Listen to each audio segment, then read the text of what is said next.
흰옷을 입고 우리가 참석하게 된 것입니다. 우리 한민족의 상징이죠. 그리고 한반도는 중국과 일본 등 여러 주변 국가들의 침략이 많았습니다. 931회가 있었는데요. 사람을 사랑하고 위하는 착하고 온화한 성품이기 때문에 원수를 갚기보다는 용서하는 것을 미덕으로 여겨왔지만 국가적인 위기 상황에서는 공의로운 마음으로 한마음 돼가지고 민족적인 자주성을 지키기 위해서 노력해왔다는 거죠. 예, 고려의 명장, 을지문덕 장군의 수나라의 대군을 물리친 살수 대첩으로 유명합니다.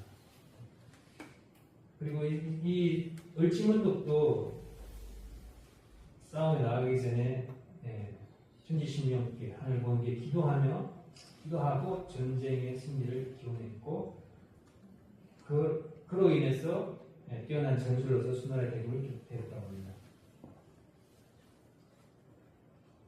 기도의 힘으로. 그 다음에 강백도대왕인데요. 우리나라의 영토가 제일 넓었던 때가 바로 강백도대왕 때죠. 강백도대왕 때가 저 북쪽으로는 소련 바이칼 호수 있는 그까지 거기까지 확장돼가지고 제일 넓었을 때가 강백도대왕 때인데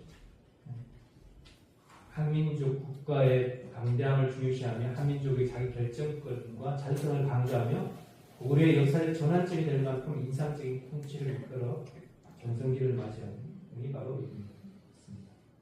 그 다음에 고려시대 때 강감찬, 명장인 강감찬은 거란의 침입에 맞서가지고 귀주대첩 때 엄청난 성과를 올렸죠.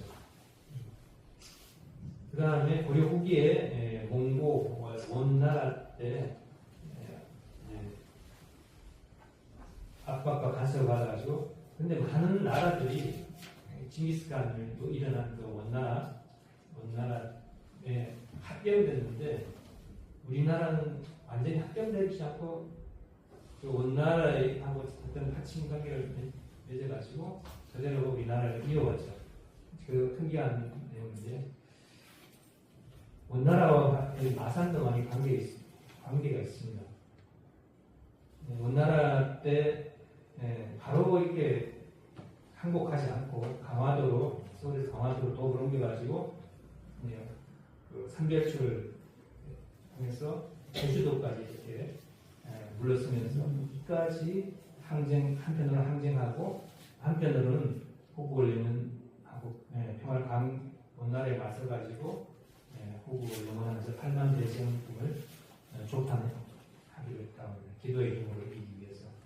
그리고 원나라가 우리나라에 많은 간섭하고 정리해가지고 그때 그 기간에는 우리나라 고려시대 후기의 왕 앞에 왕의 충렬과 충성만 충자를 붙여가지고 원나라에 충성하다는 그런 의미로 왕의 이름 충자가 됐을 때 그때가 원나라 간섭을 받을 때 그때입니다.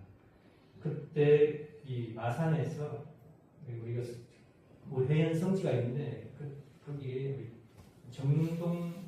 마산의 정동행성이라는 그게 관청이 세워졌고 여기서 일본 정거리에서 두 차례에 걸쳐서 마산만 출정해가지고 일본을 가게 되죠.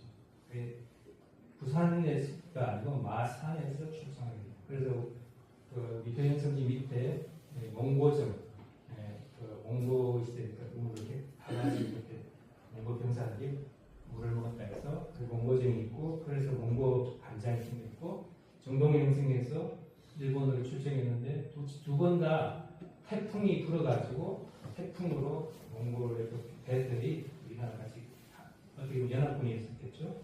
대파를 당해가지고 북한에 일본에서는 소수만 상륙해가지고 싸운데 일본이 대파를 충분히 일본이 교태할 수 있었고 그 태풍을 일본에서는 가미가제라고 하죠. 가미가제.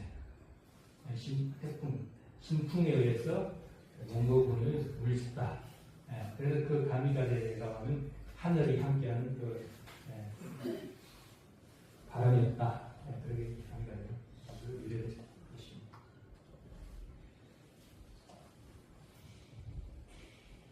그리고 민족의 자주성을 유지 발전시켜온 역사 중에 임진왜란, 이순신 장군의 임진왜란 다 아실 겁니다. 이순신 장군도 그렇게 침략에 맞서가지고 전투를 할 때 하늘에 기도를 했다고 합니다.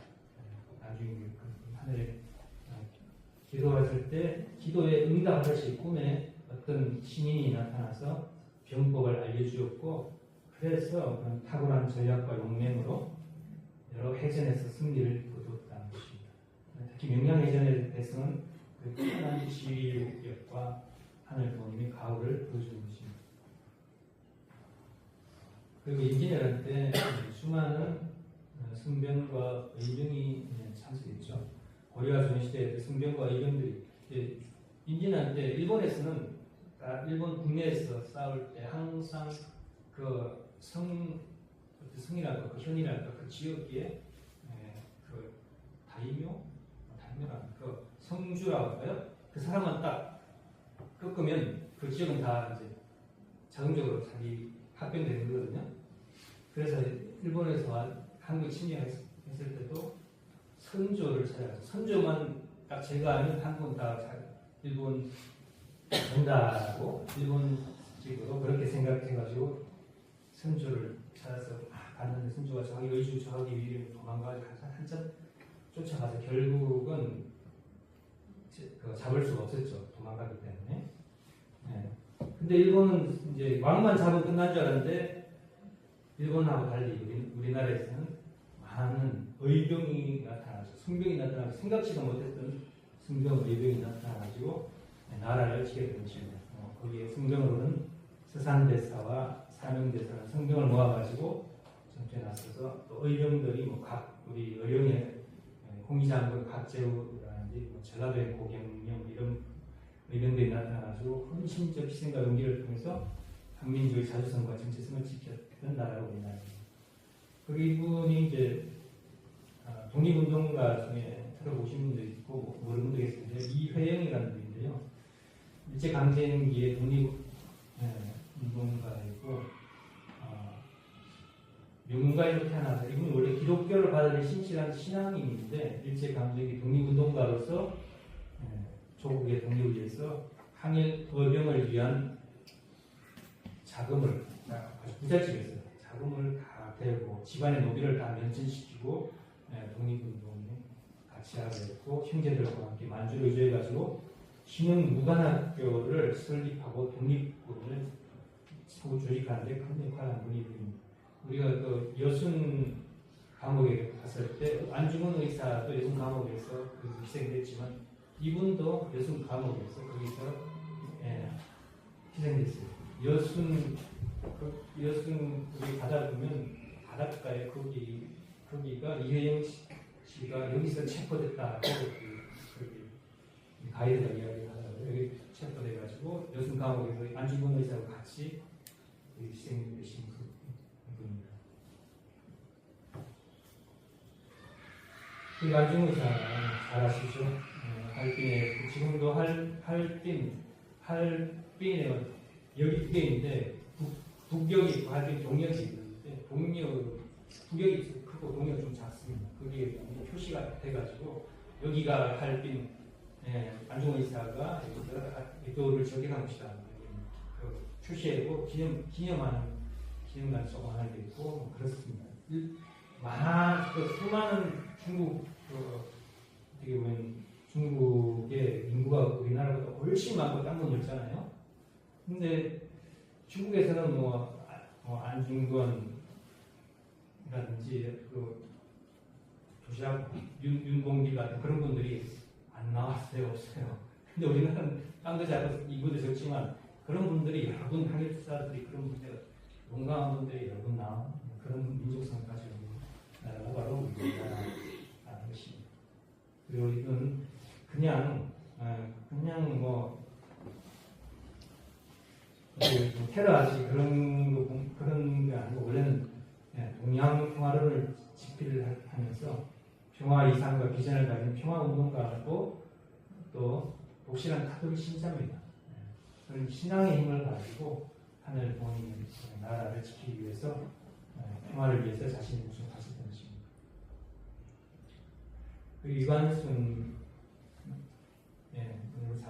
유학한 고등부에 다니면서 이분도 감리교 신앙을 했더라고요. 감리교 신앙하면서 하늘 본의 뜻을 따라 살고자 했고 강한 신앙의 힘으로 그때 이번 제국주의에 저항하면서 3.1운동에 참여해서 고향 병천 천안도 병천에서 만세운동을 주도했고 서대문 형곡수에 수감됐어도 감옥에서 만세를 신청하면서 저항하다가 거기서 순국하게 됐죠. 유관순의 용계에서는 우리의 정신적 유산으로 이어져 오고 있다고 할 수 있겠습니다. 그리고 단재 신채호 선생은 일제강점기에 조선 상고사라는 책을 통해 가지고 한민족의 기원을 밝히고 선민노릇의 구체적인 한국사를 정리해 가지고 한민족 고대 문화의 수성과 독자성을 강조하면서 문화적 정체성을 유지 발전시키는 그런 부분이 되겠습니다.